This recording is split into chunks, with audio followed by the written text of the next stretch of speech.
Time for one quick question. Yeah. I've heard you say before that what we see with our eyes is a vibrational interpretation.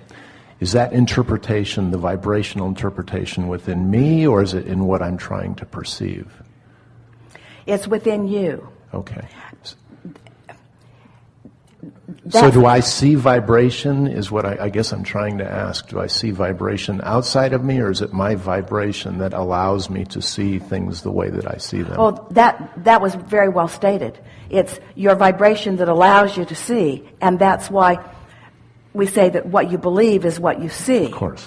But your eyes are interpreting vibration. But your expectation has more to do with it than we can ever begin to explain to you. Your fingertips are interpreting vibration.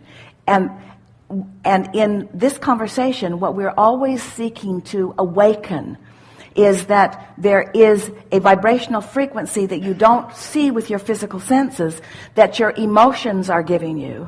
And that's the blending or not with that empowerment that you're reaching for. When you wake up in the morning, the cells of your body have pushed the reset button. And if you don't reintroduce the beliefs that you have about your body or about your ability as soon as you wake up, then you have a fresh start. But it's not easy to wake up and just start thinking all new thoughts. So that's why we're saying it's sort of a gradual process. Right.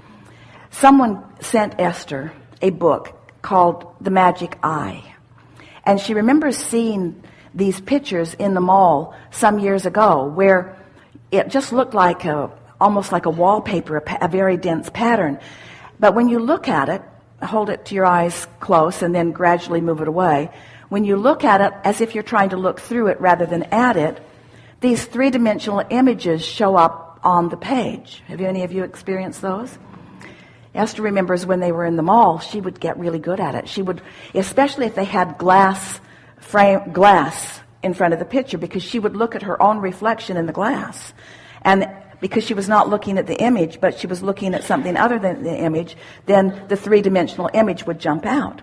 So someone sent her a book of it, and she remembered seeing it years and years and years, even before she knew us, was the last time she had looked at that. And she read the description of how they were describing to see the three-dimensional images. And she laughed because it's exactly the description that we've been giving people to see energy or to see auras. Can you see an aura around Esther here? Yeah. Some of you. When you look at her, rather than looking at her, try to look through her. Try to see something on the wall behind her. So you're softening your vision. You're a bit close. Take your glasses off. Your eyes are trained to see what you see. That's that expectation. But you can see more than you've trained your eyes to see, but you can't do it by looking in the same way that you've been looking, which is very much what you just said to us. Mm-hmm. So as you look at Esther, try to look through her, and what you may see is a sort of, it would be like a shadow if it was absence of light, but it's the presence of light, so it's like a light around her. Even sometimes you can see it between her fingers. Can you see it? Mm-hmm. So keep looking just softly. If you can't see it, it just means you're demonic.